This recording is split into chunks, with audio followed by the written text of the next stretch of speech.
Hi, my name is Lucia and this is my informative speech. The title of my speech is HIE in Newborns. Almost all women who dream of having a child hope that the labor and delivery are super smooth. However, this is not always the case.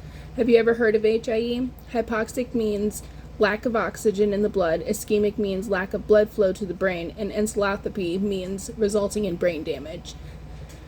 According to Parents of Children Who Had HIE at Birth by Natalie Kramer, HIE affects 1 to 4 deliveries out of 1,000 births each year. This results in almost 23% of neonatal deaths worldwide.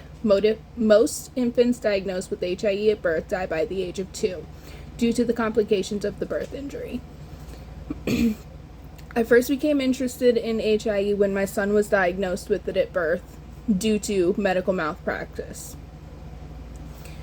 I was overdue with him after doctors were very aware of the fact of his size and the complications it can cause. They refused to induce labor, and then after being induced, my labor continued on for several hours unnecessarily.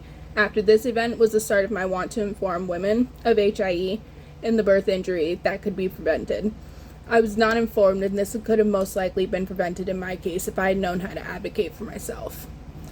Almost everyone in the world experiences a birth of some sort, whether it is a woman giving birth or a man's own child being born or someone's siblings being born. Did you know that birth injuries account for 840,000 infant deaths each year? Now that you know and understand my background with HIE, let's talk about what HIE, hypoxic ischemic encephalopathy, HIE, is defined as a birth injury that occurs when a lack of oxygen to the brain happens, usually before or shortly after childbirth, that causes brain damage to the infant. In my research, I found other causes to HIE, such as prolonged labor, labor and delivery issues, and other complications. The main treatment for HIE is a cooling blanket, which your child is put on for 72 hours and they cannot be removed off of. They usually do not start feeds on your infant or anything until after this.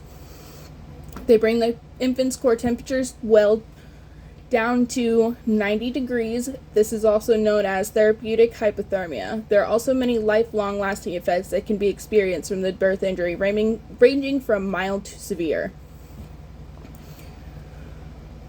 Prolonged labor is one of the main causes of HIE, which can fall under medical malpractice. Pushing a woman to continue to go on with labor, even when the body is no longer able to, can cause this. Close monitoring can help prevent this, meaning if the birth does not happen in a timely manner, it could result in oxygen being cut off to the unborn fetus. HIE can be prevented with close monitoring of both the mother and the baby throughout the pregnancy, during, and after delivery to prevent things from happening. Issues such as prolapse, umbilical cord, uterine rupture, and hemorrhages can also add to the causes of HIE. Children who survive may have no noticeable physical disabilities to HIE, but in the long run, it can affect them neurologically. Cerebral palsy is one of the lifelong lasting effects of HIE, which can cause low motor function and seizures. Sometimes the issues are not diagnosed until later in the life, usually not until the child is around school age, around 4 or 5. My son had his first seizure within 24 hours of being born. Thankfully, he has not been diagnosed or had any more seizures since. Some of the other effects of HIE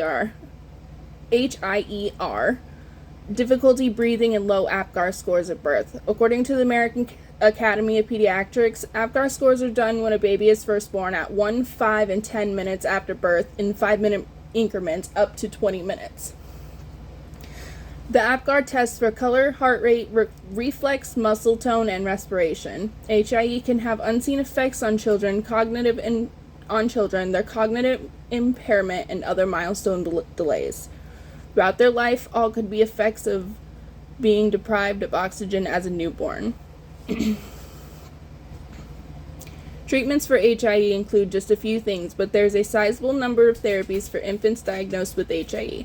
Cooling therapy is currently a standard first treatment right after birth. In this therapy, the child is placed on a cooling blanket to help reduce the inflammation caused by the brain injury, and this stops the damaged cells from spreading over the infant's brain. This helps to prevent more damage and reduces the damage done. Stem cell therapy, along with cooling therapy, is used in more severe cases in which damage has occurred from HIE. In stem cell therapy, doctors take stem cells and inject them into the injured areas of the brain. The stem cells then split and repair damaged areas, though they are still working on this being an effective treatment for HIE. Speech, occupational, and physical therapies are also used later on in life to help promote the abilities that the child may be lacking in due to HIE. In conclusion, even though the HIE diagnosis can be treated with a multitude of different therapies, the effects of HIE can still be none too severe even when the proper treatment is given to the infant right away. With all these causes, effects, and treatments, HIE almost always can be prevented when proper care and monitoring is given to both baby and mother before the baby enters the world. As a mother who has gone through a traumatic childbirth, and that child being diagnosed with the HIE immediately afterwards, I had absolutely no idea that something like this could even happen during birth. I feel more mothers should be aware of this because it can be prevented for the most part with proper care.